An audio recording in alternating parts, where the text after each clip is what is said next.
Daenerys Targaryen. She says she is the mother of dragons. But would you trust her with your kids?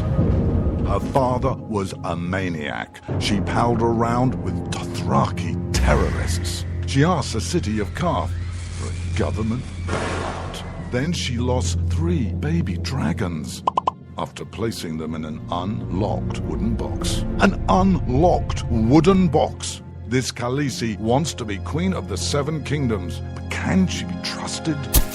Daenerys Targaryen. Wrong for dragons. Wrong for the realm. Paid for by the Committee to Protect Dragons.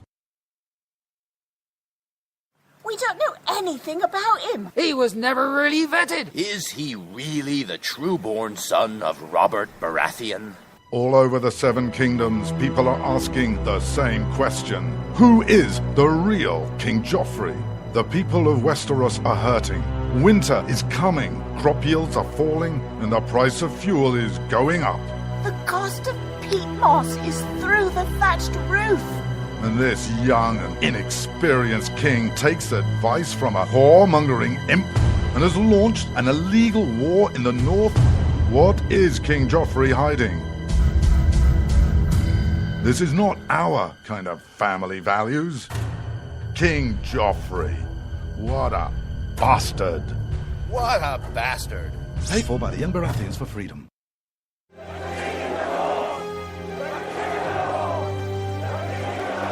Robb Stark. He's the biggest celebrity in the North. But his father was a traitor. He arrested his own mother. His bastard brother deserted the Night's Watch. And he couldn't defend his own castle. Worst of all, Robb Stark hasn't stopped the wildlings from invading our lands and taking our jobs. He even has an illegal alien for a nanny. And now he wants to be king in the north? King? Some people say he's really a wolf. Some people say he eats dead people. We can't wait until it's too late. Send a raven to Winterfell now and tell Robb Stark to go back home. Stop eating dead people and defend the damn wall. This ad paid for by Crossbows GPS. You shouldn't have to pay to talk to the people closest to you, or the people who used to be. That's why Umbrella Wireless is proud to announce the new Friends, Family, and Recent Ex-Girlfriend plan. Now you'll get unlimited calls to your best buddy, your mom, or Cindy, once she realizes that you're seriously meant for each other and should stop screening your calls. Now the 30 minutes of agonizing silence where you're both afraid to hang up may drain your battery, but it won't drain your wallet. And you'll get unlimited calls just to check if she still cares enough to pick up, with no extra charges. With the Friends, Family, and Recent Ex-Girlfriend plan, your phone will automatically answer calls from your ex, because maybe she finally realizes that you're the only one for her and wants to get coffee sometime. Now, after lonely nights of looking at pictures of the road trip you took together when everything was great, your misspelled texts are absolutely free. The only thing you have to pay for is the booze. The Friends, Family, and Recent Ex-Girlfriend plan, because she wants you back. She just doesn't know it yet.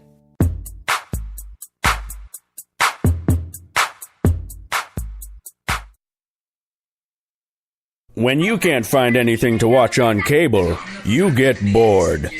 When you get bored, you listen to radio cooking shows. When you listen to radio cooking shows, you invite a friend over for dinner. When you invite a friend over for dinner, you use twice as many beans. When you use twice as many beans, you expel deadly farts that kill your friend's dog. When you kill your friend's dog, your friend becomes unstable. When your friend becomes unstable, you're sued for everything you're worth. When you're sued for everything you're worth, you're thrown to the streets. When you're thrown to the streets, you devote your life to world domination. When you devote your life to world domination, you become an evil fascist overlord. When you become an evil fascist overlord, old friends plot their revenge. When old friends plot their revenge, you are shot in the back of the head. And when you're shot in the back of the head, you miss your jazzercise appointment. Don't miss your jazzercise appointment. Upgrade to Indirect TV. Go online or call 1-800-DIRECT-TV.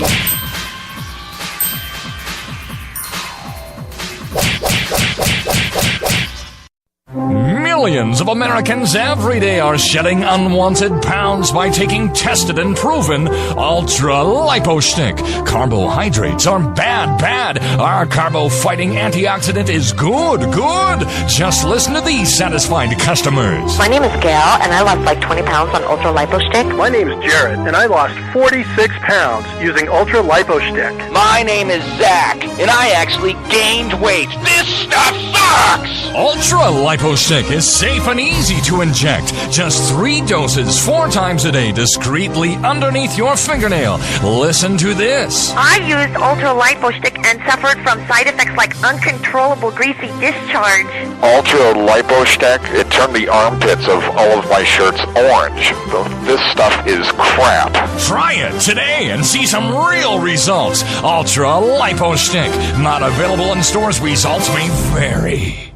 Zinc Media. Feel the power of knowledge.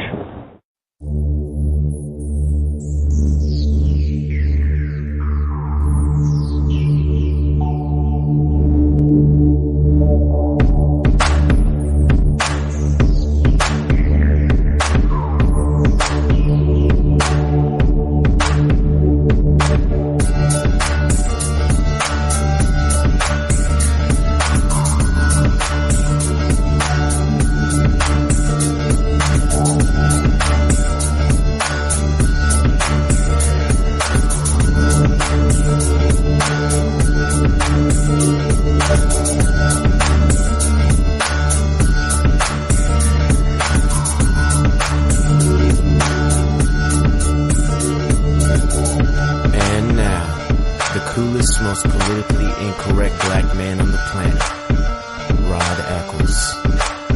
Well, hello, my fellow Americans and all fellow liberty lovers across the globe. It is I, your lovable host, L. Rod, coming to you live from my bunkerized home studio somewhere within the great granite state of New Hampshire, where the state motto is still live free or die. It is not big government or bust. And how do I know this? Because I checked again today. And yeah, it's still the same thing. It is Hump Day, Wednesday, May the 27th in the year of our Lord 2015, which is really kind of weird because all day today I kept thinking in my head that it was Thursday. Not that I'm wanting the weekend to get here any faster. It's just that I've just been, well, I don't know. I've been thrown off by the holiday, which means that I should really only think it's Tuesday, I suppose. But I don't know where I am at the moment as far as days are concerned. But it is. I do know that by looking at this wonderful device that we call computers, it can tell me the day and date, and that's how I keep track. So yes, it is Wednesday. And the number that you can call this evening is toll-free is 603-835-3224. And a lot has been happening of late. And some of it is not so good for the Abomination. Yeah, last night I want to thank Yoda and Backpack for spending some time with me taking some time out of their busy schedule for spending. I know it's a different. I don't think I have ever had anybody on the program for basically the entire show. That was the first time. Yeah, that's right. For the record books, first time. But two very interesting individuals doing a lot of interesting things. If anybody's ever watched Bugs Bunny, they know one of my favorite episodes is with the red-headed monster. You remember the red monster, with no arms most of the time? And Bugs Bunny was giving him... never mind. It's just interesting people. Because monsters are such interesting people. But you gotta like Bugs Bunny. If you don't watch Bugs Bunny, then you don't get my reference. And you're not gonna think it's funny. So I can't explain it. You just have to watch Bugs Bunny in order to get...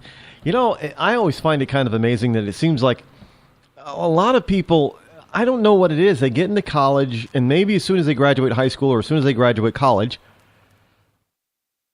they lose their childhood memory of cartoons. especially the really good ones from Bugs Bunny and things. You look at, sometimes I'll just burst out with a line from a Bugs Bunny cartoon, and people look at me like I have two heads, and I'll say, "Did you ever watch Bugs Bunny?" And they'll say, "Yeah," and they still don't get it. And if they ever really watched it, then they would get the reference. But evidently, I don't know. Maybe they've forgotten. It's because a lot of people take themselves way too seriously. I do not take myself too seriously, which is how and why I do voice characterizations, and make up voices and quote, Bugs Bunny lines. I quote movie lines all the time. It's not that psychologists might say, well, it's because you don't have your own personality. Well, no, actually I do, but I just incorporate everything around me, everything that I see and do, touch and feel, if you will, becomes a part of me. I take life. Life is a very tactile experience for me. I take it all in. It's not, I don't understand people who can just take stuff and just sort of pick and choose what they want and just toss out the rest. I take the good and the bad, and I externalize it, internalize it, overturnalize it, whatever lies that you want to call it. It all just becomes a part of me. Now, granted, some of it over time fades away. I don't do or act or say certain things today that I did 10, 15 years ago, because some of it fades, and that's fine. The continuation of who I am and who I'm continuing to evolve to be, because always trying to improve, always trying to become a better version of myself today than I was yesterday, and tomorrow will be the same thing. And it's all very natural. Now, you can't be a phony and do much of the stuff that I do. You just, people pick up on it. All this stuff just comes which is really kind of amazing. Because there'll be a certain situation. It could be a very serious situation, and my attempt to lighten up the situation and interject a bit of brevity to the issue. I just may interject a movie line or quote or Bugs Bunny, and it usually has the desired effect of lightening up the issue. But it's amazing how that stuff is it's there in my head at all times, and I don't even realize it. So when the right moment comes for that right line that I memorized from when I was I don't know, maybe 8 or 10 years old, it's there. It's unbelievable, actually. It's very uncanny, and it's not to brag or be braggadocious or show how special I am. Isn't that special? No, we all can do it if we allow ourselves to do it. We all can do it. Anyway, if there's something on your mind, and if you want to add to the conversation that we're having this evening about any of the topics, again, the number is toll free 603-835-3224. Just jump on your phone and give me a buzz, and you can join me live, just like Backpack and Yoda did yesterday. Which was a lot of fun. I have to admit, it was a lot of fun. Again, something I haven't done before. We have I'll wait till tomorrow. I have an announcement tomorrow, so you probably want to pay attention to it tomorrow. Be here tomorrow. Major announcement. All details coming tomorrow about something very interesting that I'll be involved in, which is a good thing. Constantly being involved in new projects, as well as taking these old projects to newer, higher levels. That's what we're always striving to do, to improve, to get better, to grow, to get the message out to more and more and more and more and more people. So you can be a part of that by sharing the program with your family and friends and coworkers and such. by either playing it for them, pointing them to the website, rodeccles.net, rodeccles.net, rodeccles.net, rodeccles.net. You can do that. You could have them check out the Facebook page, follow me on Twitter, LinkedIn, and Pinterest, and all the other stuff. Google Circles or Google Plus, whatever they call it over there. It's all good stuff. All good stuff. I noticed last night. Now I gotta tell, I was bone tired. For those of you who don't know, the Captain's America show with Matt Bruce, which airs overnight for I think it's 4 hours from 1 to 6 or something. Well, it's 4 or 5 hours long. It's overnight anyway. Eastern time. It's overnight. Well, it's overnight all over the country. But I guess he covers a bunch of different topics, kind of like now I can't think of his name right now. Can't even think of that. Well, the other overnight guy. But that's Captain's America, Matt Bruce, and I am now a regular contributor on that major overnight network every Tuesday morning. You can catch me at 5:05 a.m. That's right, 5:05 a.m. over there. And I'm on until 5:30 a.m. So basically 5 to 5:30 over there. Give or take a couple of commercials that they have to have. They got to pay the bills. We'll just go down the gamut of stuff that's happened over the past week. Where we're at, where I'm at. All that kind of good stuff. My take on certain things. He's very astute. And you wouldn't think somebody who's up at third shift like that would be so astute and so awake. Must be a lot of coffee. Which I say amen to coffee. Gotta love coffee. It gets you up and gets you going. But it's still a little bit early for me, 5 a.m. But you'd be surprised just how awake and how brilliant I am at 5 a.m. So, if you ever get a chance, he's on different networks, different stations around the country, and I think you can actually we'll probably put a link directly to him on the website. Yeah, there are some changes coming to the website also. You're going to want to check those out. An events calendar or page is coming up where you can possibly see me give a keynote speech over the summer. Yeah, that's coming. So all that will be in place by Friday. We're adding a bunch of other stuff over there as well. So, check out the website, rodeccles.net, and come back daily, Monday through Friday, for new stuff. Yeah, we take a break over the weekend. Gotta have a break. All right, we got all that housekeeping stuff out of the way. Now, on with the show, as they say. President Obama's legacy. President Obama's legacy. Everybody's, why is it that now presidents are so concerned about their supposed legacy? Look, the legacy is that they were elected president. That's a very, very, very elite club. Think about it. Well, we've had 44 presidents in our 236, 37-year whatever history. Just 44 people, 44 men. No, someday there'll be a woman there. Hopefully not Hillary Clinton, but someday there will be a woman. And we'll call her Madam President, I'm sure. That'll be the term. But right now, it's just 44 guys.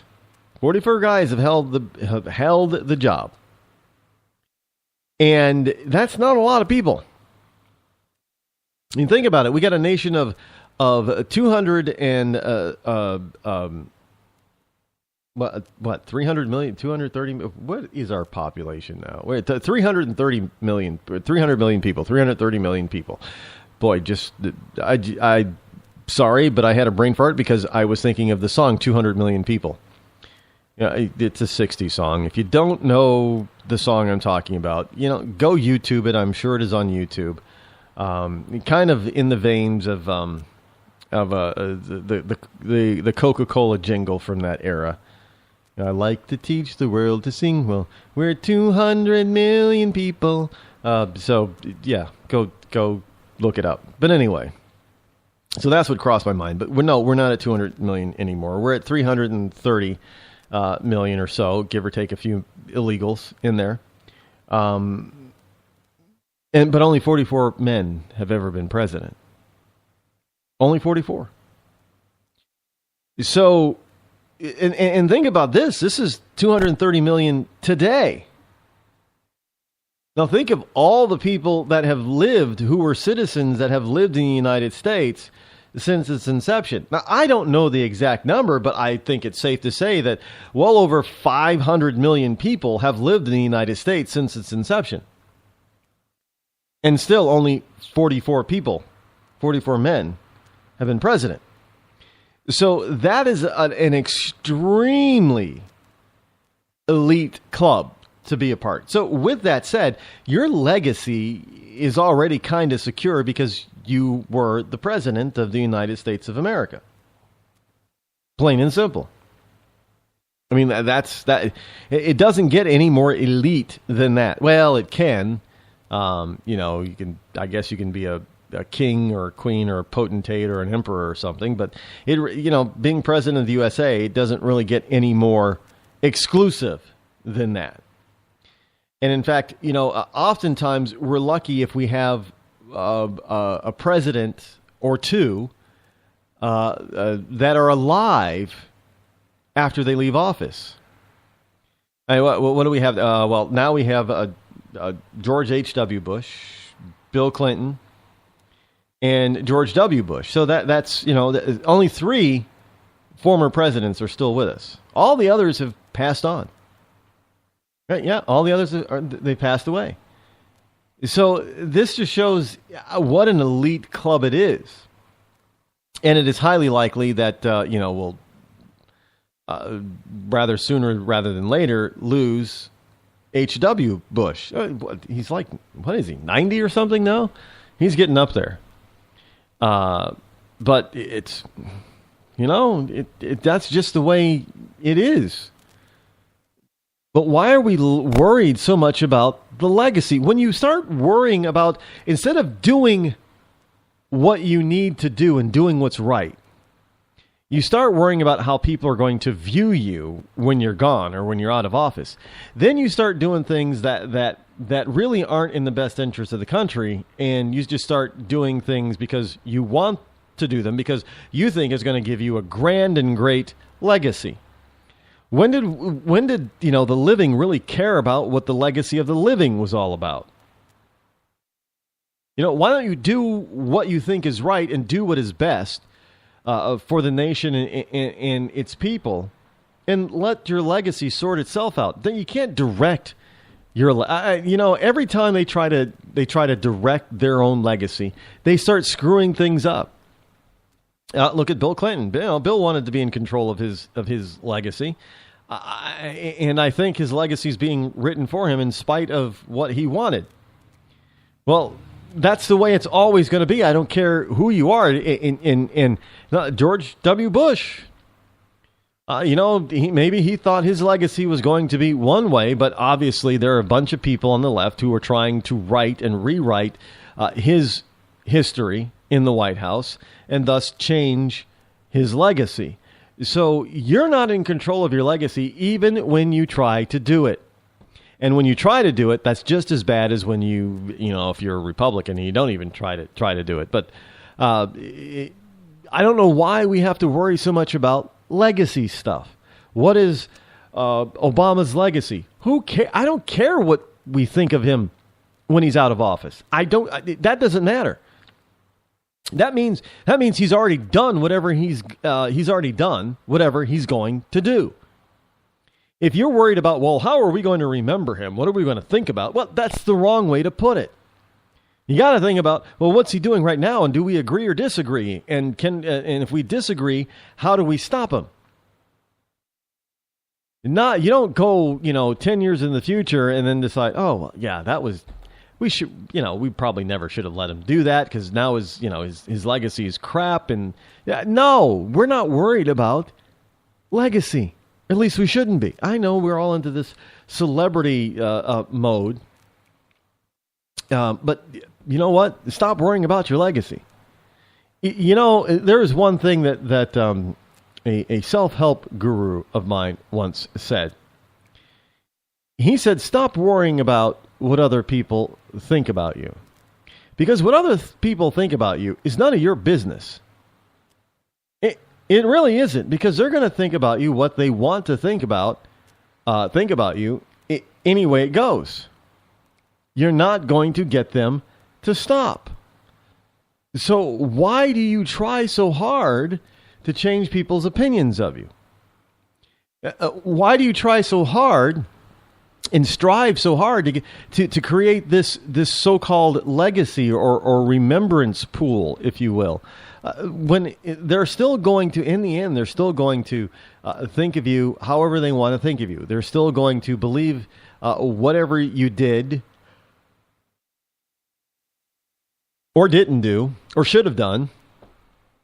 Or could have done, or wish you did. People are gonna view all of that stuff in retrospective, and they're gonna believe and think whatever they want to believe or think. And you, believe it or not, are going to have very little effect on how people view you once you're gone, because you're not there to defend yourself anymore. You can't say, well, yeah, I did this because here's what happened. And this is why. You're not here to do that anymore. So whatever people are going to think of you, they're going to think of you regardless of what you do. And frankly, it's none of your business what other people think of you. What's really important is what you think of you and how you handle yourself. And are you doing the best that you possibly can do? And are you doing what's in the best interest of those around you? Not for yourself. Because, if you're doing things from a selfish point of view, that's going to come out in your legacy. It's going to, Obama, man. Yeah, he seemed like he was a selfish prick back in the day. This could be the year, 2050.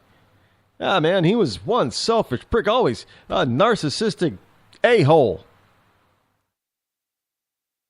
Well, maybe he was and maybe he wasn't, but see, that's what people... if you fast forward, that's what people think. Well, there are people who think that today, that he's a narcissistic a-hole, and I'm one of them. And look, he can't change it. His legacy has already been laid. The road to his legacy has already been laid and paved by his actions, and his actions are based on how he wants people to perceive him. Obviously, I want people to think that I did what's best for them. I mean, that I did what I wanted. I got what I wanted, and if I didn't get what I wanted, then I gave an executive order, and I still got what I wanted most of the time. But now I've got this pesky court to deal with, and that's going to put a cramp in my legacy. And got to do something about that. Got to do it, because people have got to see how good I am, how good I really am. Because I'm just here for me. I mean, I'm here for you and all people you love and all people I love. Well, it's mostly people I love, but I love all of you.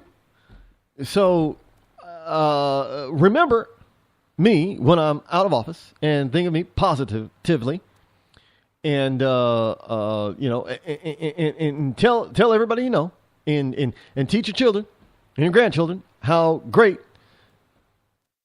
I am, or I was in office, but I'm still in office, so I'm still great. So just teach them that. You can't think about your own legacy. You just have to go out there and do what is best for you and your loved ones, you and your community. That's what it's all about. It isn't about worrying what other people are going to think about you, because in the end, they're going to think what they want to think, whether you like it or not. And in the end, what they think of you is none of your damn business. So get on with life. Hi, I'm George Foreman. Do you have an idea for a new product or invention? People ask me all the time, George, how do I get my idea in front of companies? How do I get a patent? What do I do next? I'll tell you like I'll tell them all. Call my friends at InventHelp. Call InventHelp today for free information. InventHelp can submit your invention to companies who are interested in receiving new ideas. Call InventHelp today. To get your free inventor's information, call 1-800-352-1609. That's 1-800-352-1609. If you want to work until you keel over, have less of everything in retirement, or give back more of your hard-earned money to the stock market again, then just ignore me. But if you'd like to protect the money you save, receive a steady, predictable retirement income, and enjoy financial security for as long as you live, then listen to this. You can download a free report that reveals the wealth-building secrets Wall Street and the banks don't want you to know. You'll learn how you can get guaranteed growth, safety, and real prosperity without risking your money in the Wall Street casino, and how to get the money you need when you need it, simply by asking for it. This is the best way to have a 100% secure retirement, and know your money will last as long as you do. To learn more about this method, and to get your free report, go to 52security.com. That's the number 52security.com. 52security.com. Go to 52security.com.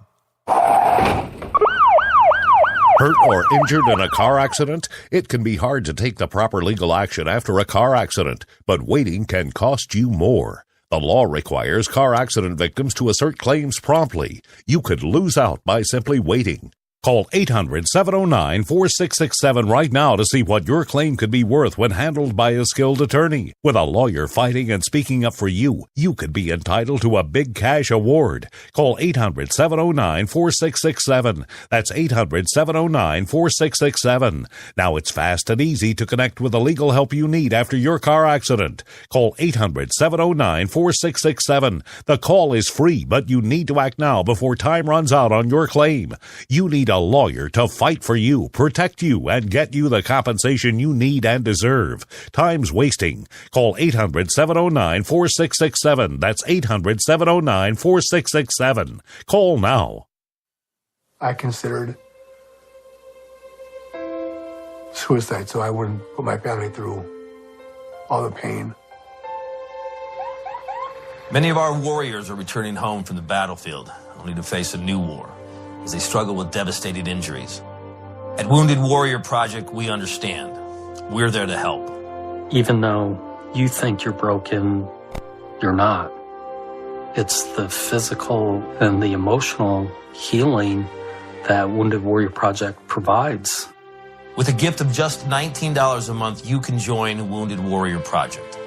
You'll help provide critically needed programs and services that rebuild lives. Beautiful. There you go, buddy. The ongoing needs of our wounded and their families will continue for many years to come. Now is the time to show your support. Call now or go online with your gift of just $19 a month, and we'll send you this Wounded Warrior Project blanket. It made me feel that there's people out there that care about us. After this event, we can finally maybe start to heal as a family and move forward. We need your help. The families are hurting. For many of our wounded heroes, the greatest casualty is being forgotten. That's why your gift of just $19 a month is so important. Please, call or go online right now. You shouldn't have to pay to talk to the people closest to you, or the people who used to be. That's why Umbrella Wireless is proud to announce the new Friends, Family, and Recent Ex-Girlfriend plan. Now you'll get unlimited calls to your best buddy, your mom, or Cindy, once she realizes that you're seriously meant for each other and should stop screening your calls. Now the 30 minutes of agonizing silence where you're both afraid to hang up may drain your battery, but it won't drain your wallet. And you'll get unlimited calls just to check if she still cares enough to pick up. with no extra charges. With the Friends, Family, and Recent Ex-Girlfriend plan, your phone will automatically answer calls from your ex, because maybe she finally realizes that you're the only one for her and wants to get coffee sometime. Now, after lonely nights of looking at pictures of the road trip you took together when everything was great, your misspelled texts are absolutely free. The only thing you have to pay for is the booze. The Friends, Family, and Recent Ex-Girlfriend plan, because she wants you back. She just doesn't know it yet.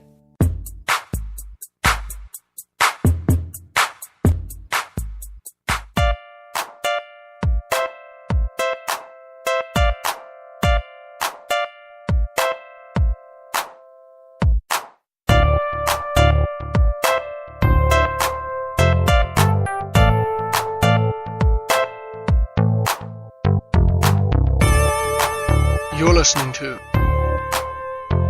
The Rod Eccles Show. 603-835-3224 is the number to call should you wish to join yours truly, me, here while I'm in the Bunkerized home studio. And, geez, do I hear thunder coming in? Today was a scorcher of a day. And don't get me wrong, I'm not complaining. I was basking. It was hot. It was wonderfully hot. I think the temperature got up to 92 today, I think was the high, although I didn't see 92. I saw 89. In any case, it was a little sticky, a little early for mugginess and stickiness in my book, but I am not complaining about it because the only thing I'm complaining about is it wasn't on the weekend, so I could go to the beach. Today was a busy work day. Unfortunately, I could not break off and go to the beach. But it was quite refreshing and warm, hot. Loved it, as they say. But it was just a beautiful day out there. It really was. It was gorgeous. And I know, the global warming stuff or crowd is probably coming out of the wood. See, Rod, it's so hot and it's only May. Yeah, it's global warming. Man-made. Well, this is what I wanted. So if it's man-made global warming, that's okay. Because now if we get a good old-fashioned thunder boomer storm, that might be kind of nice too. As long as it doesn't, take out the power, because then it would screw things up. And now I have backup power, but unfortunately, it's not instantaneous, so it throws everything out of whack, unfortunately. Things go off, and then it's got to switch on, and then, it's a pain in the butt. And actually, I should probably have a backup system so I can keep recording, so later on I could, fix and finish whatever it is I need to fix and finish to make sure the whole thing. Well, we'll just have to hold on and hope that there isn't a power outage between now and 9 p.m. Eastern time. Just have to hope. And if there is, we'll deal with it. But anyway, as I was talking about President Obama's legacy, well, it seems that his legacy might be in a little bit of trouble. Just a little bit of trouble. Now, this from the WashingtonPost.com. President Obama's legacy is increasingly in legal jeopardy. Now, it's about dang time, too. I got tired of this guy just rolling roughshod over the Constitution. And judges either being too afraid to do to do their job, or people not taking the president to task for whatever he's doing. But President Obama's second-term agenda, it seems, is in the hands of the courts. Now, that's really not where it should be in the first place. Don't want to have to depend on courts especially courts nowadays, because a liberal judge could really throw a monkey wrench into stuff. But at least it's a shot. We got a shot. Now, his second-term agenda, it seems, is in the hands of the courts. Same-sex marriage, Obamacare, climate change, and now immigration. And in many cases, there is significant doubt about whether his signature initiatives will stand legal scrutiny. So there are parts of Obamacare, have been argued in front of the Supreme Court, and we should know in about a month or so what their decision is on that. We're all crossing our fingers, and hopefully that Chief Justice Roberts comes to his senses and tries to find some way to repair the damage that he did when he found Obamacare to be legal. Hopefully. Same with climate change. The president wants to do all kinds of things, and hopefully the courts will say, you know what, this stuff is kind of fake. A lot of it has been admitted to be false, fake, made up kind of stuff. So you can't base science on false data. You can't do that. Well, I mean, they try to, but you really can't have policy based on fakery and faulty science. And now immigration, because, he just wants to, by fiat decide that, we're not going to do this. We're going to do this instead. And people are saying, well, no, the law is the law. You don't get to pick and choose how you enforce the law, Mr. President. You're the chief law enforcement officer of the land, basically. So you've got to enforce the laws. If you don't like the laws, and you got to get your party and then the other party, which is the Republican Party, to agree on a plan or a law that will change things that you can sign into law. Now, the latest blow to Obama's second term plans came yesterday when a federal appeals court in New Orleans, denied the administration's request to move forward with implementing his expanded executive action on immigration to defer deportation for millions of undocumented workers. Now, the point is that even though this judge is saying, well, no, he's not going to allow you to continue to do whatever you want to do. How is he going to? The question is how is he going to force the president to actually deport people? They could get hung up, what have you. In the court system and not deport people. Look, I know I may sound cold, heartless, and cruel, but I'm not. And the only reason why I sound cold, heartless, and cruel is because we have a bunch of liberal idiots that just don't understand how the world works. And even if you were to have a one word, look, we're not gonna be Star Trek, for crying out loud. Yeah, we might be more like Star Wars or even Dune, but we're not gonna be Star Trek anytime soon. I know, Gene Roddenberry probably, wanted a united planet and, united governance and Starfleet and all that kind of stuff. But you know what? It's just not gonna happen right away. It's not going to happen for generations yet, if at all. But we'll have to see, but it's not going to happen. Obama, here's a look at Obama's other agenda items that are now in the court's hands because Texas and 25 other states have sued to have Obama's immigration executive order shelved. The drama is sure to ensue for months, and in fact, there are people who are saying that this might drag on for another year or so, which means it puts us dangerously at the end of Obama's term.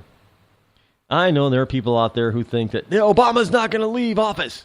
It's going to be martial law. He's going to put off the election. You just watch. Look, even during World War II, we had an election. Just saying. Texas and 25 other states have sued to have Obama's immigration executive policy shelved. Now, this could drag on for months, and they expected to drag on for months, even though I'm sure Obama thought it'd be, done away with in a couple of weeks, but evidently not. And this throws into doubt whether the fight over all of Obama's executive actions on immigration will be settled before he leaves office in January of 2017. Here's a look at some of his other agenda items that are now in the court's hands. Obama is the first American president to support same-sex marriage, though his public evolution apparently was slower than his personal one. Before he backed gay marriage, he called for repealing the Defense of Marriage Act, and since he has ordered federal agencies to recognize same-sex marriages and partnerships like any other married couple. However, but the Supreme Court can have the final say in gay marriage in America when it hands down a high-profile decision in the next month on whether states that ban gay marriage violate a couple's constitutional right. The Supreme Court went Obama's way in 2013 when it allowed the federal government to recognize legally married same-sex couples. However, is this a constitutional issue? And I frankly, sincerely hope the court says no. And here's why. And I know some people out there go, "Oh, you're a gay basher." Gay. No, I am not. But here's why. I have explained this at length, ad nauseum, so many times. And even liberals cannot argue my point. Marriage is not a government issue. It is a religious issue. It has been since day one. It's been a religious ceremony recognizing that two people have come together and are joined as one union. The woman leaves her father's house and joins her husband's house in this, and they do it under whatever god that they were worshiping in that particular community at the time. It's always been a religious thing. Therefore, government has no issue or place in it. And the reason why our government is so involved in marriage is because it came out that of the slave era, where and when slaves were free, that blacks and whites couldn't marry. No, you can't marry a white man can't marry a black girl. No, not legal in this state.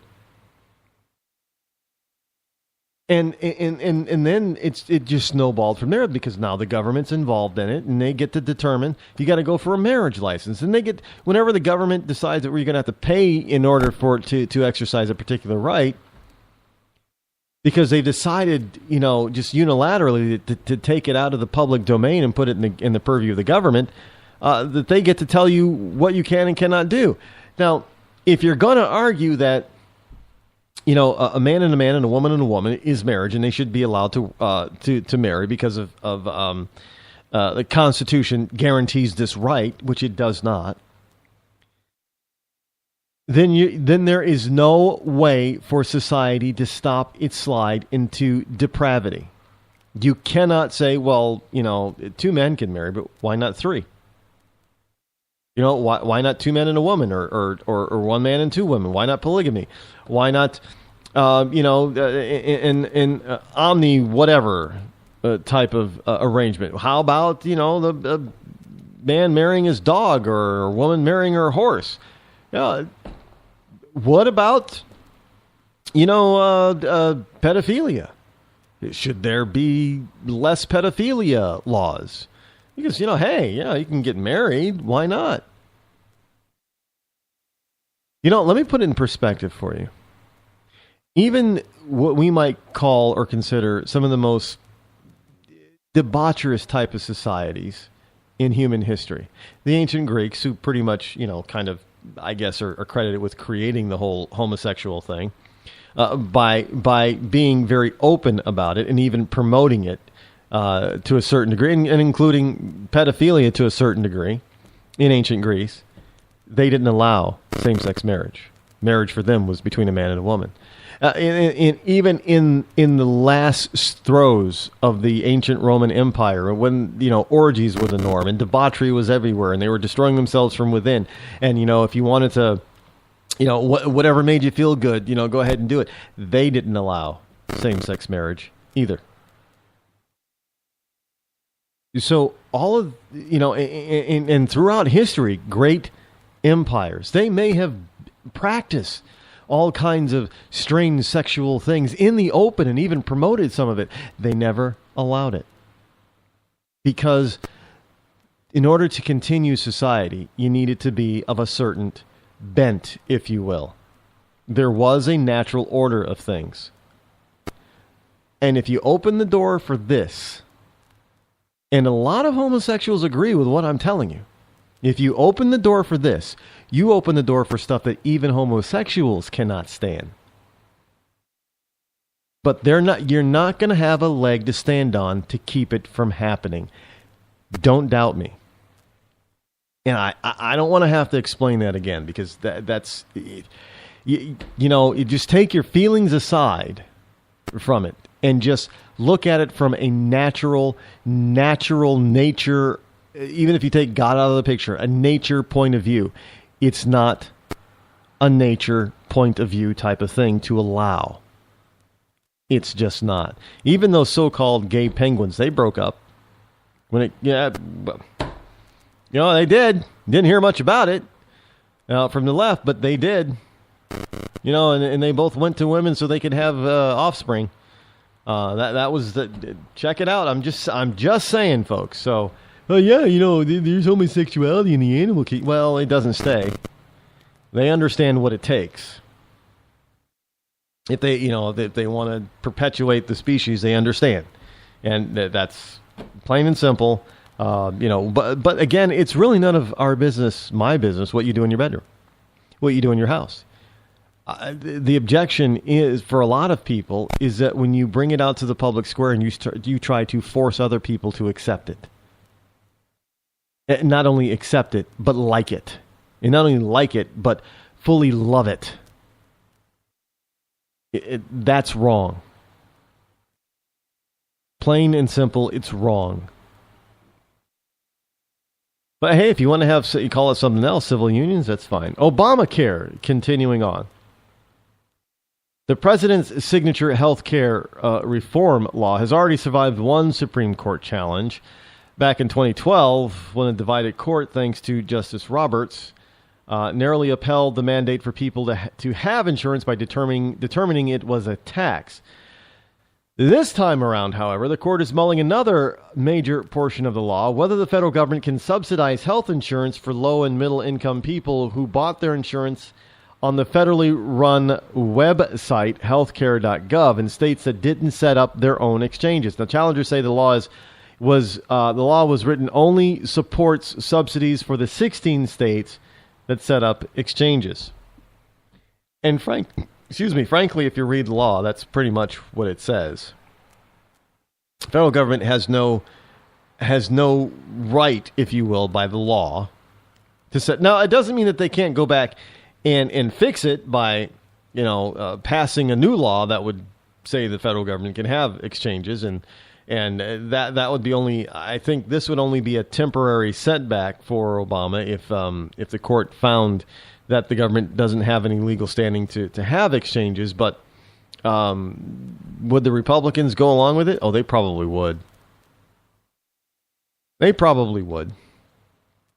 And they would, so because they would think that people want this thing now that we have it, and now that we have it, we got to keep it, and blah blah blah. Big government all over again. Because the Republicans would be too wimpy to stand up to Obama and the liberal left and show that they have some chutzpah, if you will. Now, if the court rules in King versus Burwell that those subsidies are unconstitutional, upwards of 8 million people in 36 states could lose their subsidies. It would undo a key part of the Affordable Care Act and possibly unravel the whole law. Yeah, we can hope. We can definitely hope. Climate change is another issue. Obama told U.S. Coast Guard cadets last week that failing to act on climate change will set a course for disaster. At the same time, the Supreme Court is debating whether his method of cutting down on greenhouse gas emissions is even constitutional. The Supreme Court heard arguments in March on whether the Environmental Protection Agency's crackdown on coal and fire-powered plants, mercury emissions, failed to consider undue cost on the power plants. The justices are expected to share their decision in June, but is expected to be just an early challenge to the president's executive climate change initiatives. Again, he's out there saying, hey, you cadets at the Coast Guard graduating, hey, climate change is our biggest threat. No, not terrorism, not ISIS, taking over the Middle East. No. Not Putin threatening our testing and threatening invading our airspace. No. Not China and the South China Sea and threatening Taiwan and building island airports in the middle of the ocean down there in the South China Sea. No, not China. No, none of that kind of stuff. No, it's climate change. That's the biggest thing. Not our enemies, not the enemies of the United States, but climate change. Yeah, that's the big thing.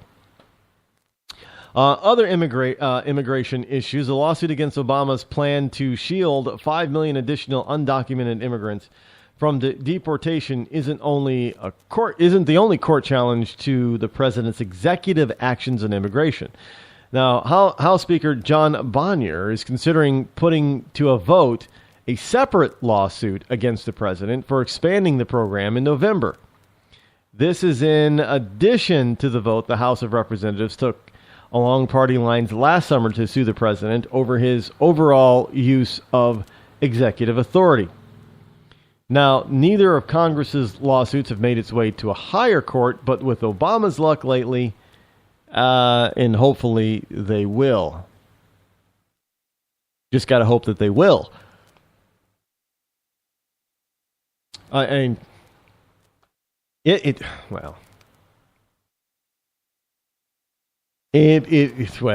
really is what it is.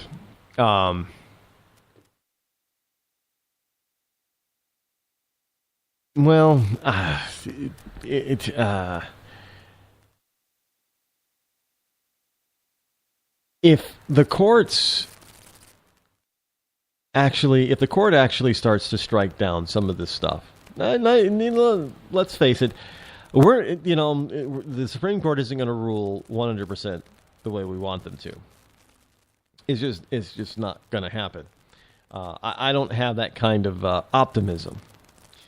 But it does set a precedent, and hopefully it gives Bonnier and the wonderful Rhino Republicans a little bit more of a backbone to stand up to the president and say, no, we're not doing it this way. We're not going to do this or that, and we're going to stop you because that's what we're here for. Hopefully, at least that'll come out of this. That they will do something like that. We can only hope, right? We can hope that that'll be the case. Doesn't always work out to be that way, but we can hope that that'll be the case. Hey, this is from the Washington Post as well. Gloomy Don McLean reveals meaning of his song American Pie, and he sells the lyrics for $1.2 million. The American Pie manuscript sells for $1.2 million. Now, the music died because Buddy Holly merely wanted what every touring musician wanted, to do laundry? That's what he says. Shovel... I'm not making this up, folks. This is a Washington Post story. Shoved into unheated buses on a winter dance party tour in 1959, Holly, tired of rattling through the Midwest with dirty clothes, chartered a plane on February 3rd to fly from Clear Lake, Iowa to Fargo, North Dakota, where he hoped he could make an appointment with a washing machine. Joining him on the plane was Richie Valens, and after future country star Waylon Jennings gave up his seat, J.P. Richardson, a.k.a. the Big Bopper, taking off instead in the bad weather. And taking off in bad weather with a pilot not certified to do so. The plane crashed, killing everyone. The toll was incalculable. The singers of Peggy Sue and Come On, Let's Go and Donna and La Bamba were now dead. Holly was just 22. Valens was 17. Rock and roll, as they say, would never be the same again. 13 years later, Don McLean wrote the song about this tragedy, American Pie, in an 8.5-minute epic with an iconic lyrics about the day the music died. Now, the original 16-page working manuscript of the lyrics has been sold at auction for $1.2 million. I wonder if Bernie Sanders thinks that Don McLean should pay 90% of his so-called ill-gotten gains from that. Bernie, we'll get into what Bernie Sanders means right after the break, and we'll finish about the American pie, too. Don't go away, folks. We'll be right back.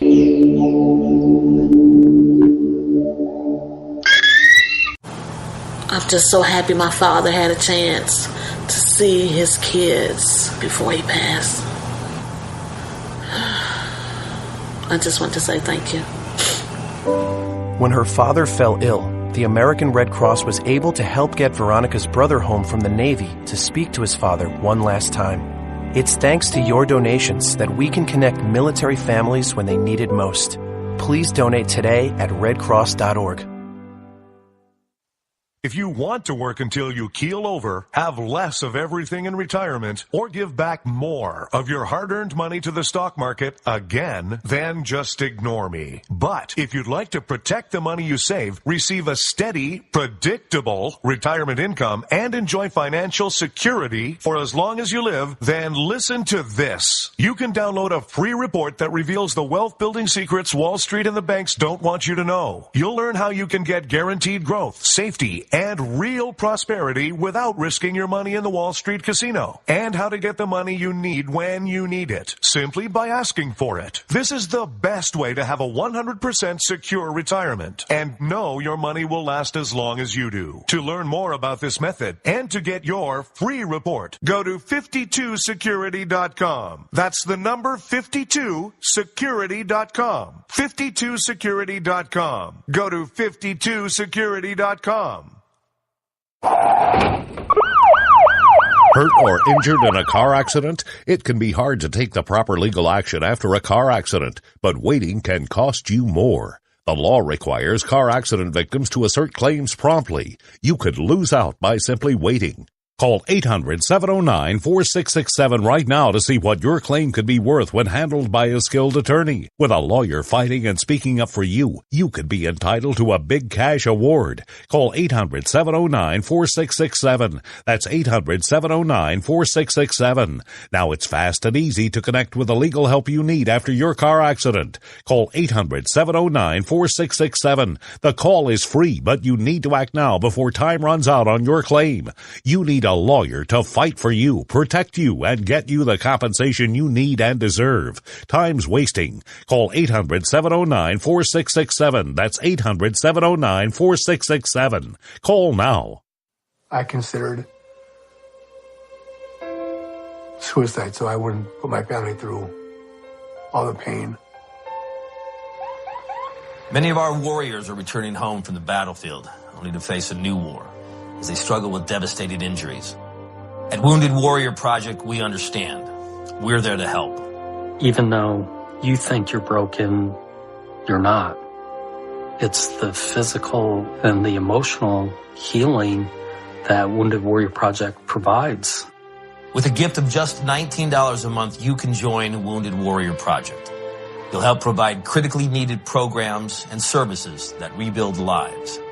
Beautiful. There you go, buddy. The ongoing needs of our wounded and their families will continue for many years to come. Now is the time to show your support. Call now or go online with your gift of just $19 a month and we'll send you this Wounded Warrior Project blanket. It made me feel that there's people out there that care about us. After this event, we can finally maybe start to heal as a family and move forward. We need your help. The families are hurting. For many of our wounded heroes, the greatest casualty is being forgotten. That's why your gift of just $19 a month is so important. Please call or go online right now. The following letters were written by our troops. My dear fellow Americans, I truly appreciate your support. I was starting to wonder if people had forgotten about us over here. But then one of my buddies showed me this website, and Now as tears are streaming down my face, I can see for sure that you haven't. Private Emily B., U.S. Army. It's so heartwarming to see the American people not letting the men and women of the armed forces be forgotten.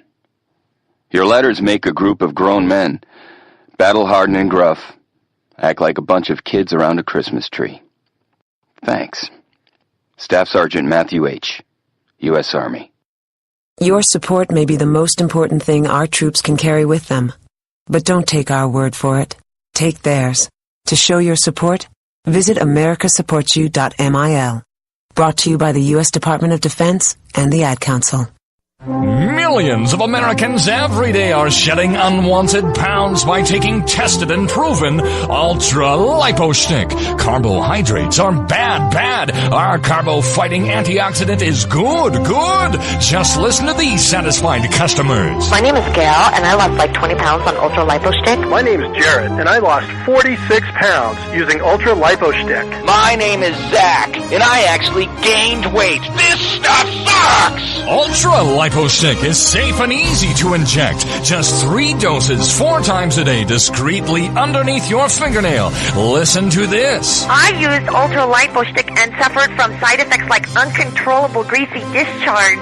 Ultra-lipo-stick, it turned the armpits of all of my shirts orange.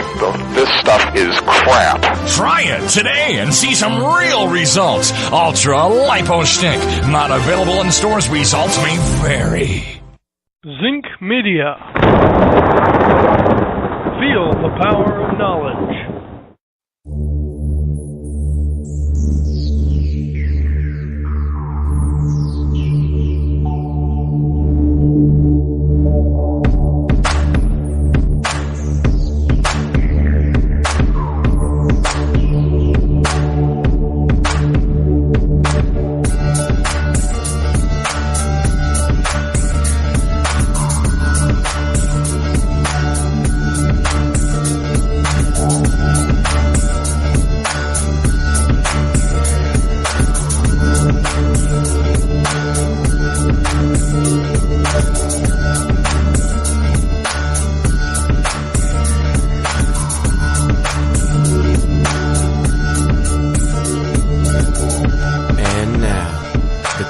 Most politically incorrect black man on the planet, Rod Eccles. John McClane, who wrote American Pie, he says, I thought it'd be interesting as I reach age 70 to release this work product on the song American Pie so that anyone who might be interested will learn that the song was not a parlor game, as McClane stated in a Christie's catalog ahead of the sale. It was an indescribable photograph of America that I tried to capture in words and music. So he just wanted to tell the rest of the world that this wasn't a parlor game. This was, whatever it was. It wasn't. It was meant to be what it was meant to be. And then he just wants everybody to know, at the cost of $1.2 million, of course. Now, that photograph was a little bit blurry at more than 800 words. The meaning of American Pie proved elusive, even for a generation used to parsing Bob Dylan and Beatles lyrics. Now, McClane said the song was inspired by the 59 plane crash, but has been very cagey about other details. People ask me if I left the lyrics open to ambiguity. Of course I did, he says. I wanted to make a whole series of complex statements. The lyrics had to do with the state of society at the time. So it wasn't about the plane crash, but it was. But what state was that is the question. And so it seemed like the song's cast of characters, which include a jester, a king, a queen, a good old boys drinking whiskey and rye, as well as Miss American Pie herself, are meant to represent real people. The songs include references to Karl Marx, Vladimir Lenin, or more likely John Lennon, the Fab Four, the Byrds, James Dean, Charles Manson, the Rolling Stones, the Widowed Bride, Jackie Kennedy, and the Vietnam War. Really, all of that in one song.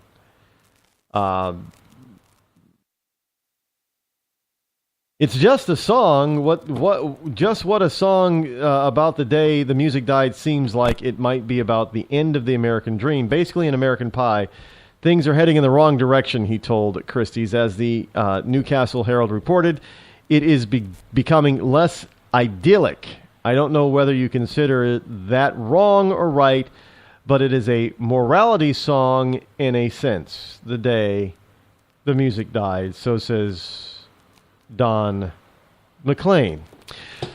Good evening, my fellow Americans. It is I, your lovable host, L. Rod, coming to you live from my bunkerized home studio somewhere within the great Granite State of New Hampshire, where the state motto is live free or die. It is not big government or bust. It is Hump Day, Wednesday, May the 27th in the year of our Lord 2015, as we begin our slide into the weekend. The number that you can call me this evening, toll free 603-835-3224. That's the number every night. We are live here. I hope that doesn't ruin people's visions of the classic song American Pie. And it's in like eight and a half minute diatribe of the state of the country and the world at that particular point in time, I guess. Yeah. The day the music died, it has nothing to do with, very little to do with, not only to do with the death of Richie Valens and the Big Bopper and Richie Valens, I already said him, and Buddy Holly. It's about, but they died because Buddy Holly wanted to do laundry. Just that's what we're told in this piece. Just so you know. So they took off in bad weather because a pilot wasn't cleared or qualified to take off in bad weather, and because Buddy Holly wanted to do laundry, and the plane went down and everybody died. So there you go. End of and that's the day the music died. Evidently, that music didn't die because, the Richie Valens stuff came back. Sad that he was only 17 years old, really. But there you have it. Bernie Sanders, as I mentioned in the last segment. Bernie Sanders, this is a Newsmax story, newsmax.com. Bernie Sanders, a 90% tax isn't too high. So I wonder if Don McLean, would believe that 90% of 1.2 million would be too high. I don't know, but you got to wonder, well, what if that's Bernie Sanders has his way? Yes. Now, Vermont Senator Bernie Sanders, a Democratic candidate for president, communist basically, thinks a 90% tax rate on the wealthiest Americans might not be too high. Now, Sanders made the remark during an interview with CNBC. Now, when talking about President Dwight Eisenhower's administration, Sanders said, "I think the highest marginal tax rate was something like 90%. Now, CNBC's John Harwood then said it was 90%. Now, when you think about 90%, you don't think that's obviously too high. Now, Sanders replied, "No, what I think we've seen, and what frightens me again, when you have the top 1/10 of 1% owning almost as much wealth as the bottom 90%, does anybody think that this kind of economy this country should have, that this is the kind of economy this country should have? Do we think it's moral?" Oh, so let me reverse the question. Mr. Sanders, do you think it's moral to steal citizens' money because you think they have too much? Is that moral? Now, understand the marginal tax rate is not really a full 90%. It is 90% or above a certain amount. So whatever they declare to be, rich. So if you, let's say they declare that anything over $100,000 gets taxed at 90%. So if you earn $200,000 a year, your first $100,000 gets taxed at one rate. That second $100,000 gets taxed at 90%. So how much do you bring home? You bring home 10% of that 100,000. So instead of making 200 grand without being taxed on the other part, you're bringing home 10 grand out of that 100,000. That's it. That's what Mr. Sanders is talking about. Now, you don't get to keep the first 100 grand either, because you got to pay taxes on that, although at a much lower rate. So why would people do that? Well, they wouldn't. They wouldn't allow themselves to be paid in such a fashion that 90% or 70% of their income, as it was under Carter, would be going to the government. They'd find alternative ways to get the money that they believe is owed to them. And look, giving it to the government isn't going to prevent the other person, the other 90%, from not being poor. Never has, never will. See, that there is this whole myth in the notion that if we tax the rich, everybody else is going to get that money. That's not the case. Never has been and never will be. Especially in a socialistic or communistic or fascist type of governmental society, they're not going to share that. It's got to go through the government. It's going to get laundered in the government. It's going to, that $90,000 out of that 100,000 is going to get eaten up, and it's going to be spit out the other side of government, and maybe there'll be enough left over for $30,000 worth of program to go into programs and stuff. And you're not going to get that much of it. It's going to get further with, because there's a whole bunch of people that wants a part of this little piece, and government's already got its cut. And then it'll just pass down what's left over, and it won't be much. So you're still going to be in the poorhouse. I don't, it's really kind of amazing, because you ask people, well, do you think you're going to get ahead if government taxes that rich person more? And the answer is usually, well, no. Then why do you want to tax them so much? Well, because we need the money in the government, and they're the ones that can afford it. Afford it. That's the whole issue. They think that the rich, so-called rich, can afford it when they don't even really realize what rich is and isn't. And many of them, as they, if they win life's lottery, so they're told, and if they win a lottery, or they come up with something or get a job or what have you, business starts to boom that they own, and they start to realize this greater amount of income, and they edge ever closer to such a tax bracket. Then they lament it, because then they say, well, I'm not rich. Well, you are, according to your neighbor that you're leaving behind in the economic dust. And then they say, well, I worked hard for this.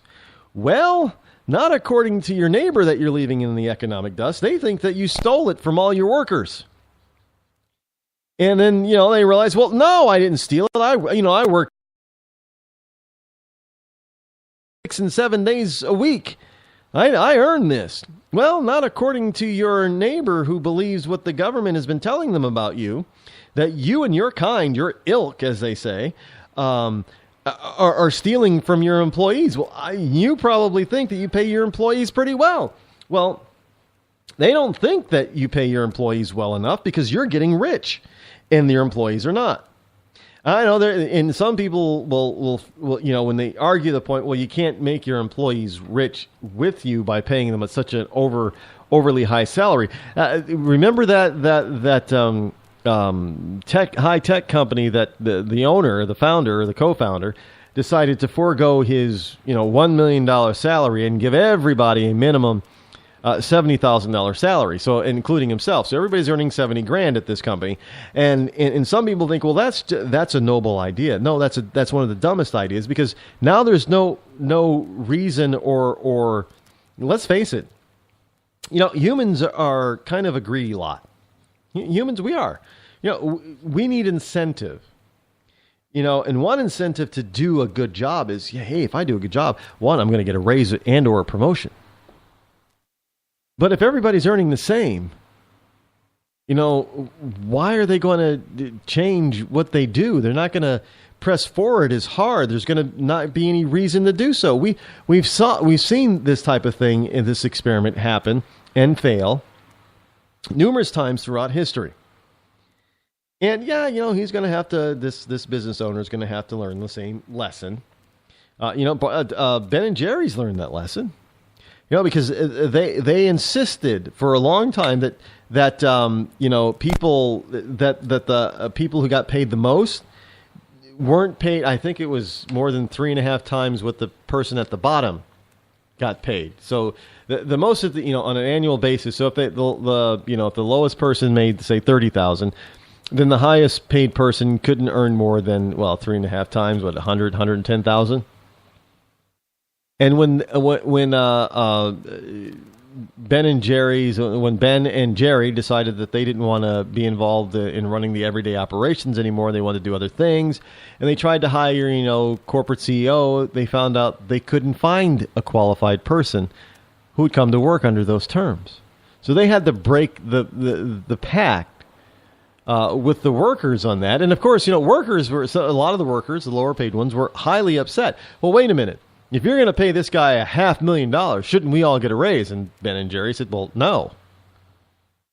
Because, you're the janitor, or all you're doing is packing ice cream. You're not worth $70,000, $80,000, or $100,000 a year. Sorry.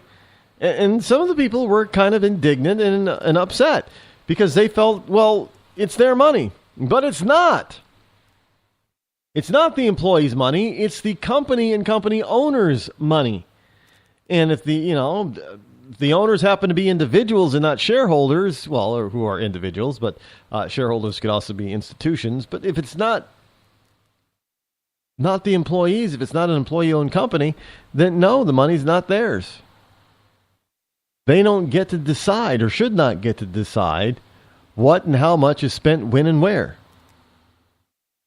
But this is the whole notion with this: spread the wealth around, because it doesn't get spread around. All you're doing is taking it from somebody, and then you get some people who think, well, yeah, stick it to them, stick it to that rich person, because all they did was steal, but they didn't. They created the job that you are working at. They're paying you. That rich person created your job. He created a company or a business that created your job. It just didn't spring out of nowhere. It just wasn't there one day. The company had to first go through a number of different phases. Had to be thought of. An idea had to come to somebody.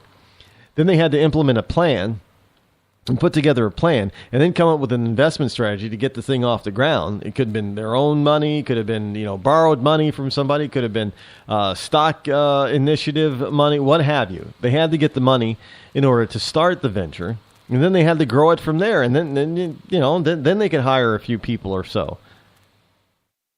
But this whole notion that corporations are start out as being like Walmart didn't start out being a $1 trillion retailer.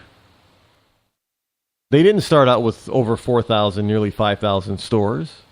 They started with one store. A man and a dream started with one store and grew from there. That's how it works. But we're supposed to say, oh, well, Sam Walton is evil because he started Walmart stores. Well, why does that make him bad? A lot of people like shopping at Walmart, and Walmart has done a lot of things to make certain items in this economy a lot more affordable for those who can least afford high-budget items all the time. But, they can go into Walmart once a week and get whatever they need at a really ridiculously low price usually. But at the same time, for Sam Walton and his family to reap the rewards of being able to provide such a service to the community, now they're being chastised. Oh, yeah, they're worth so much. Why don't they give more back?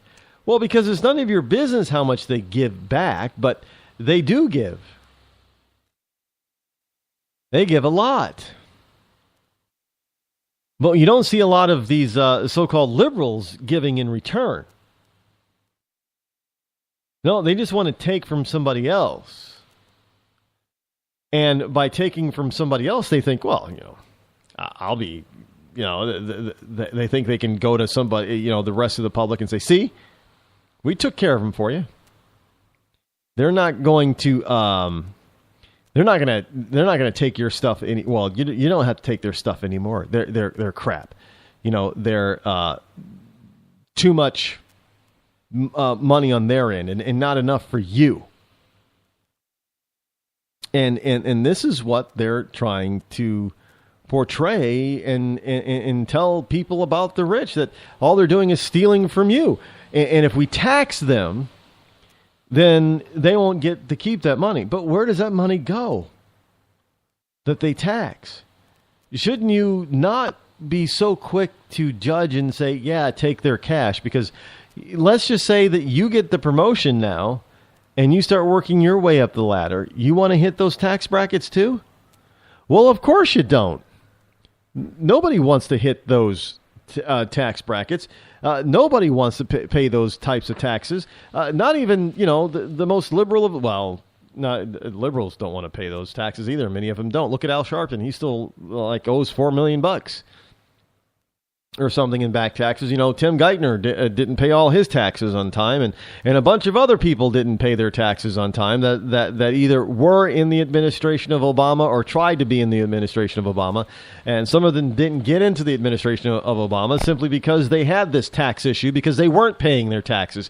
So evidently, they didn't like paying taxes either, but they're out there telling you that we all should be paying more in taxes, especially if you're above a certain level that they think that is rich. And if you ask them what's rich, well, we get all kinds of answers. We even, during Obama's first campaign, it basically went from being rich was considered to making $250,000 a year all the way down to $120,000 a year. Yes, go back and look it up. Joe Biden said it. I don't know about you, but a lot of people who are earning $100,000 or $120,000 a year, especially depending on where they live, they're not rich. And I've explained this, another thing that I've explained ad nauseum, that if you live in Boston, if you live in New York City, if you live in Chicago, if you live in San Francisco, $100,000 a year is middle class, considering that the average median price of a home in those areas could be around $300,000 to $400,000, and that's for a so-called starter home. I mean, it's crazy to think that we can have this notion, this single notion, that this one size fits all throughout this entire. Look, you earn $120,000 in, I don't know, Kansas City, Kansas. That's a lot more money than earning $120,000 in New York City, Manhattan.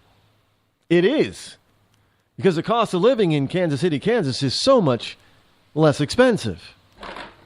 You're gonna, you could buy a 3,000 square foot house for a couple $100,000 in Kansas City, Kansas. You can't do that in Manhattan, New York City. You can't buy an apartment of that size for a couple hundred. You know what you get for a couple $100,000 in New York City, in Manhattan? If you're lucky, you'll get a broom closet. Literally. I mean, rents are $2,000 a month to start in some places. Now that's $24,000, $25,000 a year just in rent for a small place. Oh, you're earning $100,000, Rod. You can afford it, really? What if you're $100,000 and you have a family? That $24,000, $25,000 a year for that small place is usually fit enough and big enough for one, maybe two people.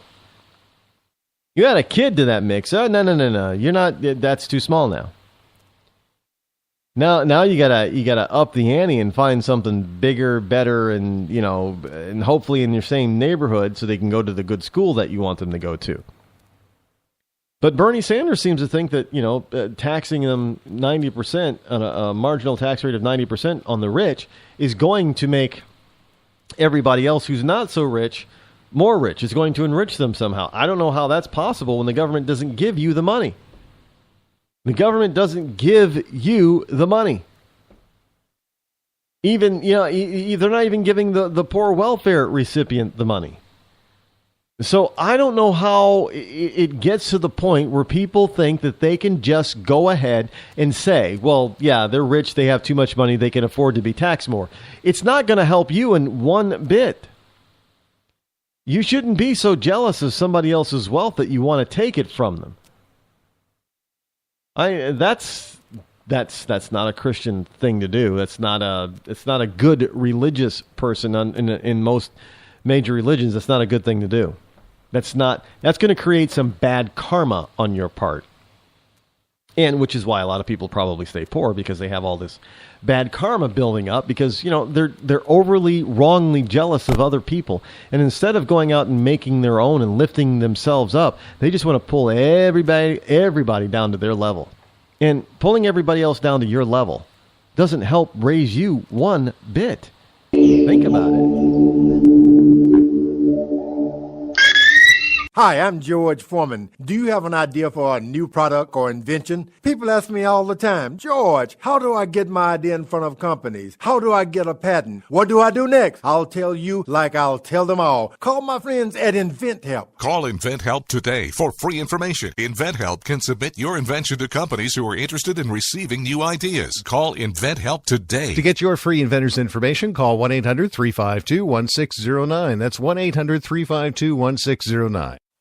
If you want to work until you keel over, have less of everything in retirement, or give back more of your hard-earned money to the stock market again, then just ignore me. But if you'd like to protect the money you save, receive a steady, predictable retirement income, and enjoy financial security for as long as you live, then listen to this.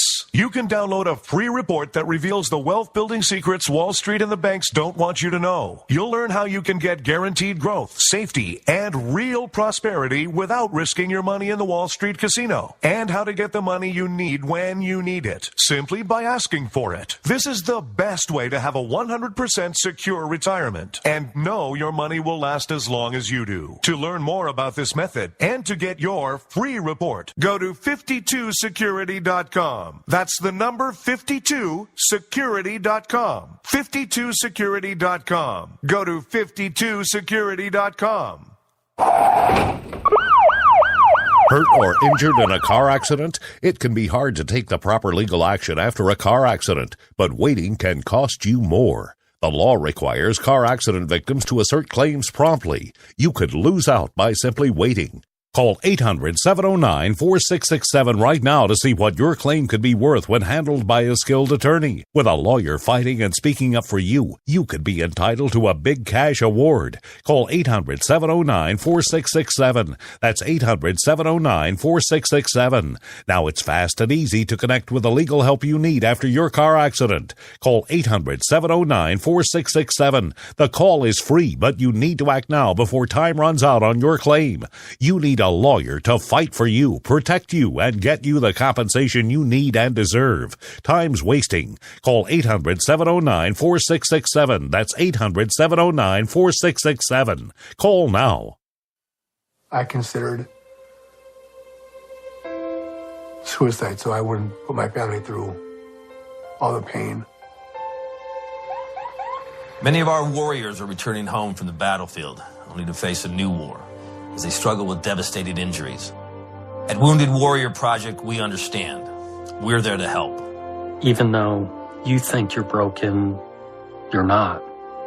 It's the physical and the emotional healing that Wounded Warrior Project provides. With a gift of just $19 a month, you can join Wounded Warrior Project. You'll help provide critically needed programs and services that rebuild lives. Beautiful. There you go, buddy. The ongoing needs of our wounded and their families will continue for many years to come. Now is the time to show your support. Call now or go online with your gift of just $19 a month, and we'll send you this Wounded Warrior Project blanket. It made me feel that there's people out there that care about us. After this event, we can finally maybe start to heal as a family and move forward. We need your help. The families are hurting. For many of our wounded heroes, the greatest casualty is being forgotten. That's why your gift of just $19 a month is so important. Please call or go online right now. You shouldn't have to pay to talk to the people closest to you, or the people who used to be. That's why Umbrella Wireless is proud to announce the new Friends, Family, and Recent Ex-Girlfriend plan. Now you'll get unlimited calls to your best buddy, your mom, or Cindy, once she realizes that you're seriously meant for each other and should stop screening your calls. Now the 30 minutes of agonizing silence where you're both afraid to hang up may drain your battery, but it won't drain your wallet. And you'll get unlimited calls just to check if she still cares enough to pick up, with no extra charges. With the Friends, Family, and Recent Ex-Girlfriend plan, your phone will automatically answer calls from your ex, because maybe she finally realizes that you're the only one for her and wants to get coffee sometime. Now, after lonely nights of looking at pictures of the road trip you took together when everything was great, your misspelled texts are absolutely free. The only thing you have to pay for is the booze. The Friends, Family, and Recent Ex-Girlfriend plan, because she wants you back. She just doesn't know it yet.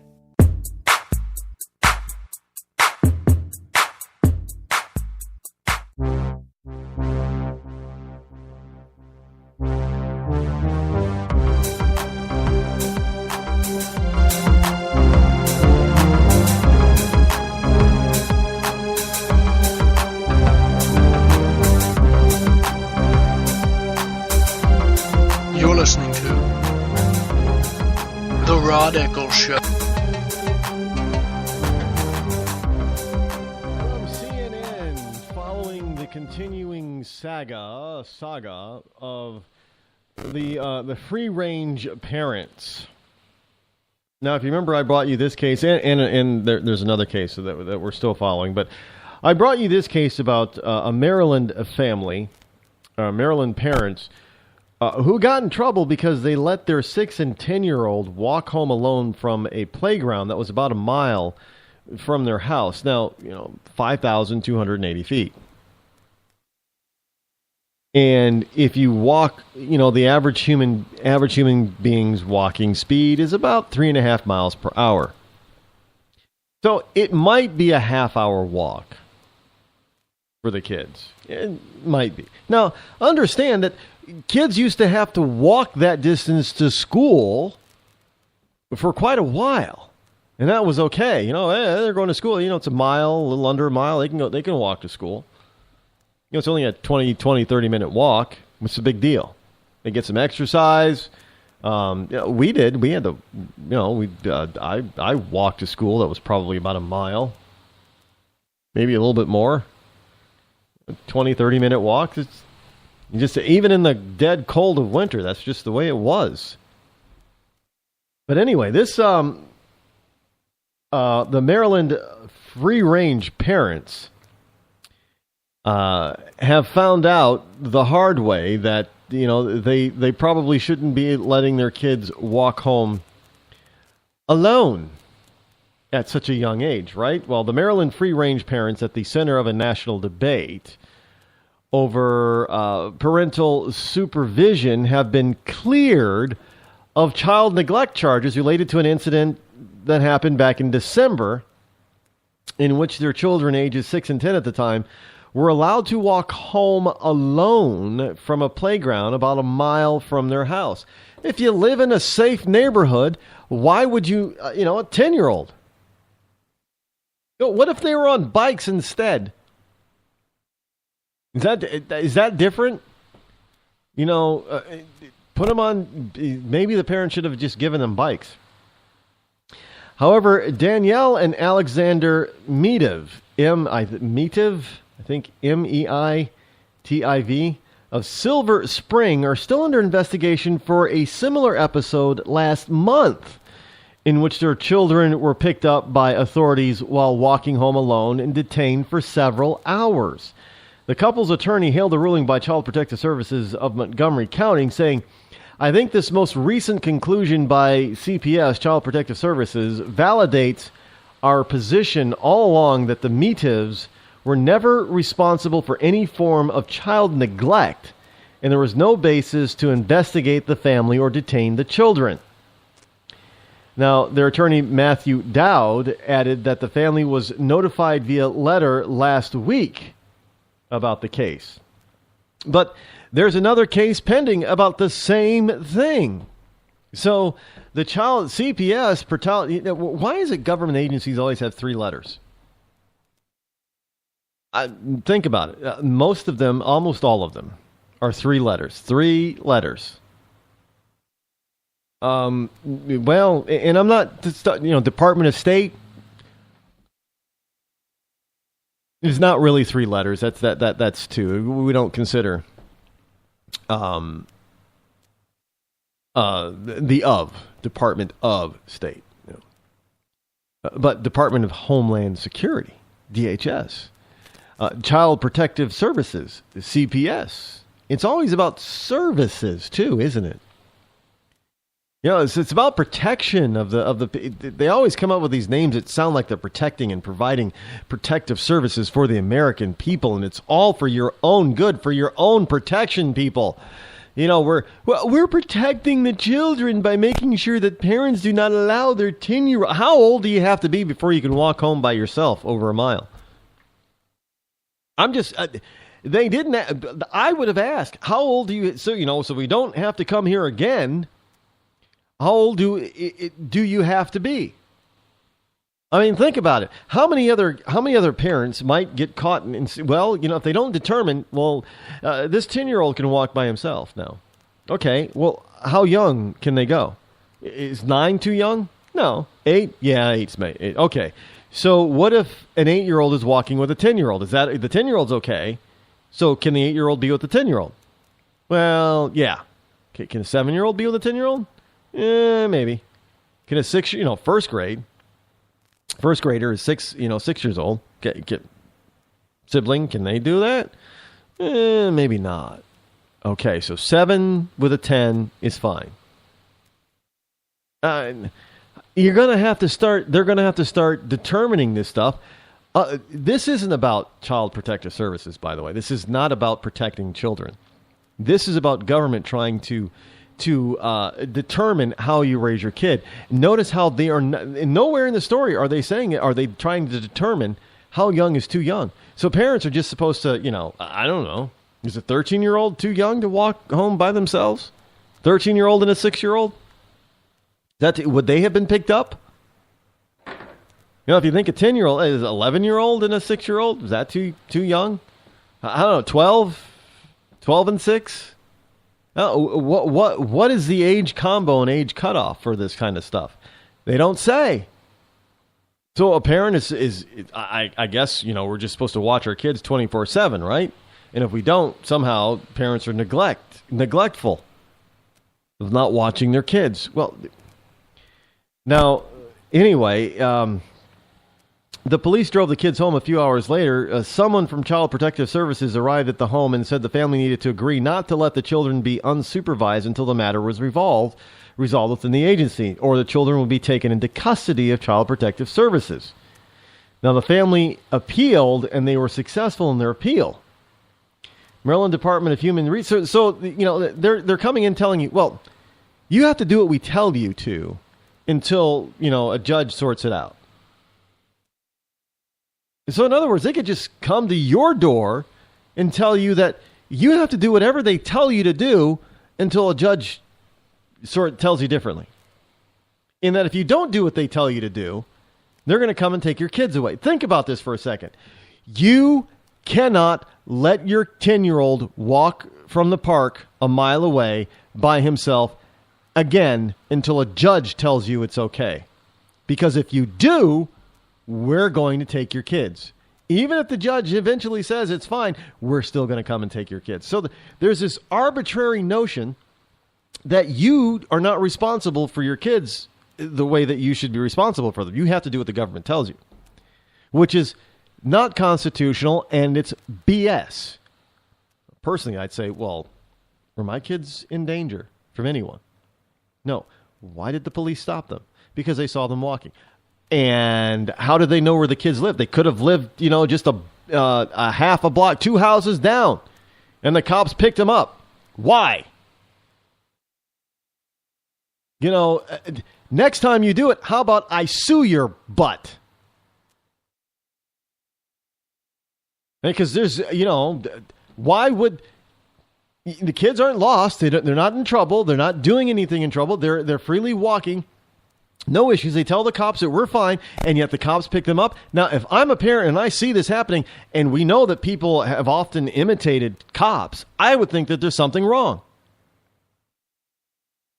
You know, my kids are being forced into a cop car. I would think maybe they're not cops. I would probably start shooting first, asking questions later. And if you came to my door and started demanding and telling me how to raise my kids, I'd give you a smack. To get off my property. They're my kids, not yours. There's no neglect going here. Why don't you actually go and find some parents who truly are abusing or neglecting their kids and leave parents alone who are trying to raise their kids in the best possible way that they see fit. Learn to be independent. Okay, walk home. That's fine. I don't think maybe it's because I grew up in a different era, but walking a mile or riding your bike a mile, you went to school that way. It was no big deal.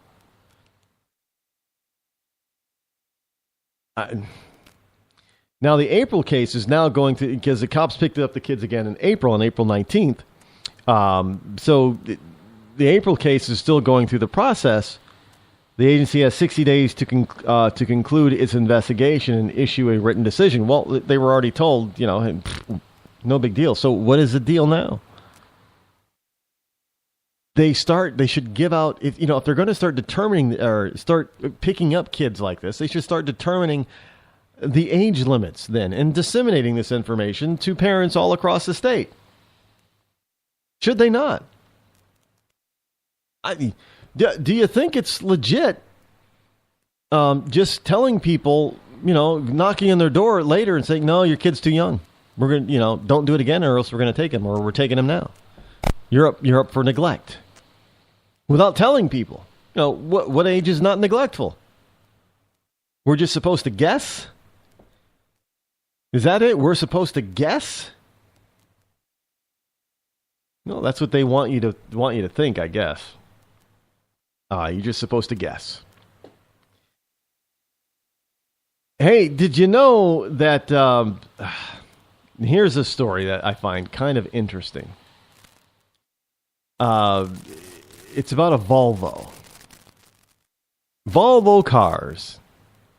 And I wonder if the Volvo actually, if the Volvo has a soul. Remember Herbie, the love bug? From the there was a remake or a reboot of it not too long ago. But Herbie the love bug, Herbie kind of had a soul. Herbie was kind of alive. I am alive. Johnny Five and Herbie is alive. But I just wonder if this Volvo is alive and has a soul because of who had tried to run over. A self-parking Volvo plows into journalists after owner neglects to pay for extra feature that stops cars crashing into people. Now, I didn't know that there was extra features that you could purchase to keep it from running into people. Why would Volvo has that as an option? Now, a video it came to light showing a car attempting to park by itself, but actually plowing into journalists, might have resulted from Volvo's owner not paying an extra fee to have the car avoid pedestrians. So, evidently, I'm not sure that that the car didn't recognize the pedestrians. It just probably recognized that it was a bunch of liberal reporters. Now, the video shows that was taken in the Dominican Republic. I don't know why they have a car in the Dominican Republic parking itself. They can't park in the Dominican. It shows a Volvo XC60 reversing itself, waiting, and then driving back into pedestrians at speed. Now, this is why I asked, because watching the video, you see the car back up. And then it waits. So I'm thinking the car is sizing up. Oh, bunch of liberal journalists. Let's run them over. Maybe that's it. Some people probably wouldn't find that to be funny, but I find it hilarious.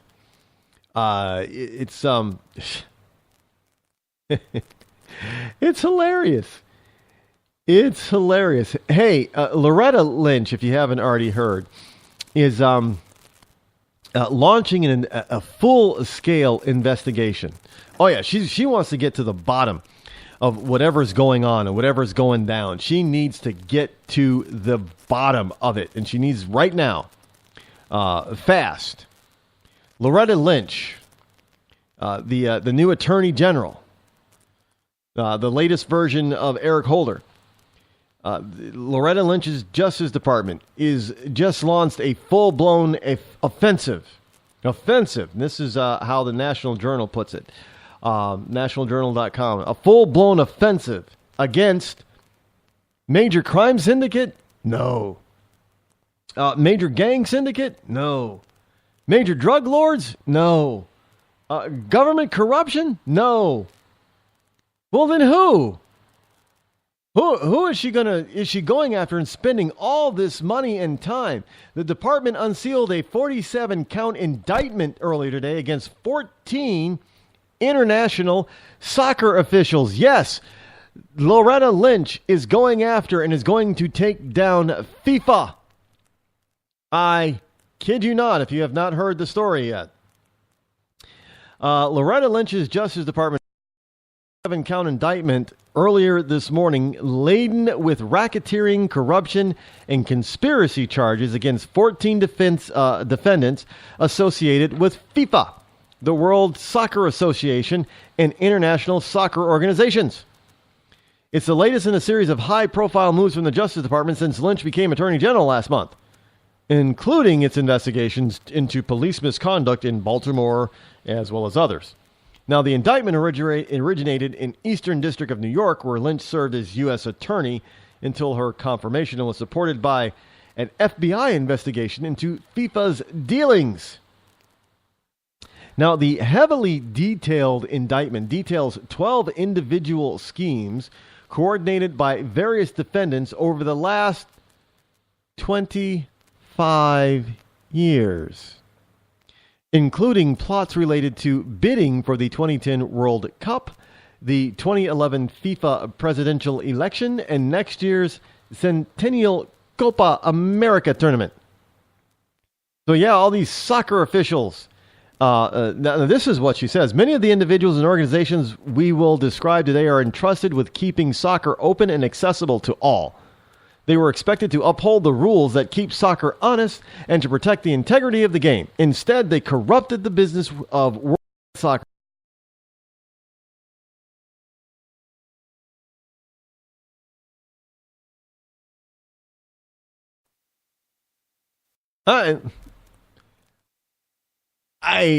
Look, if you break the law, yeah, you should be prosecuted. But with as much as going on in this country, you're telling me that we're going to spend all these, legal resources on bringing down a few FIFA executives? Soccer? I mean, this is like blowing up. Why doesn't she just go ahead and do an investigation of Deflategate? Well, maybe arrest Tom Brady for cheating. I don't. What? What I actually, when I first heard it, I really thought it was a joke. But no, she's as serious as a heart attack about this. Yeah, she's going to get to the bottom of this of this soccer corruption. Can't have corruption in the game of soccer. So all this other stuff going on is of no concern, because it takes money, energy, and people resources to prosecute cases like this. And she's telling us that, this is really important. Soccer is really important. FIFA, really important. Got to get to the bottom of it.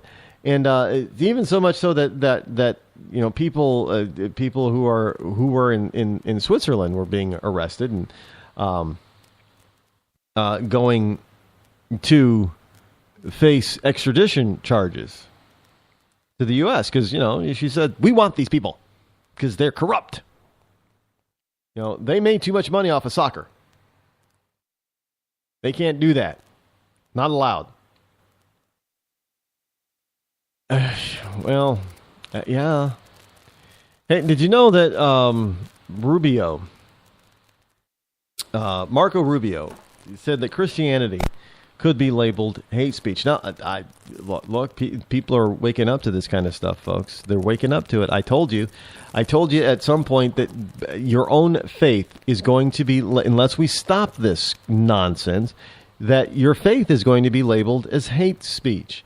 And you have all these people who seem to think that, yeah, there should be hate speech laws. Well, there you go, why you can't have them.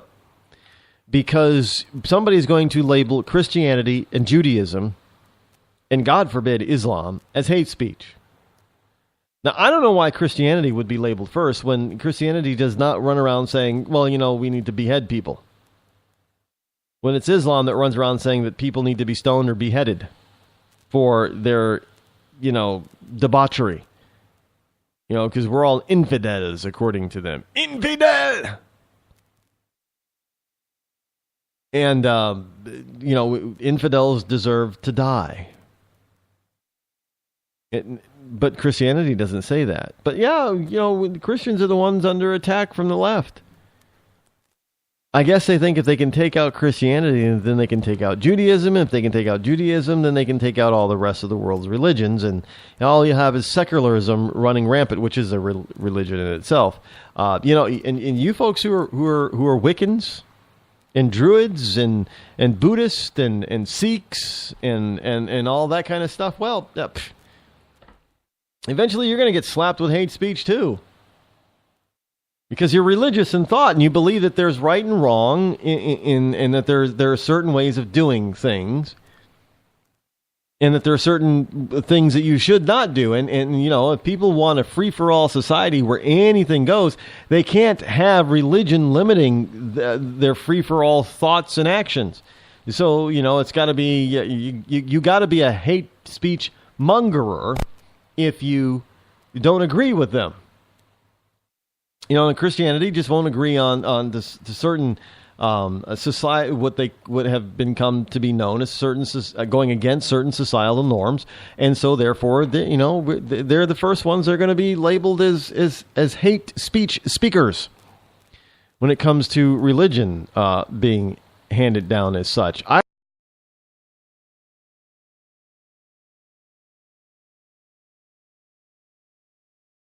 Tax information of more than 100,000 taxpayers from an IRS website are part of a sophisticated criminal operation based in Russia.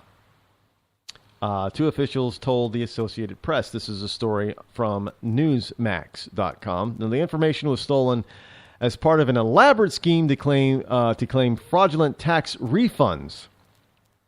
So says the IRS Commissioner John Kozanen.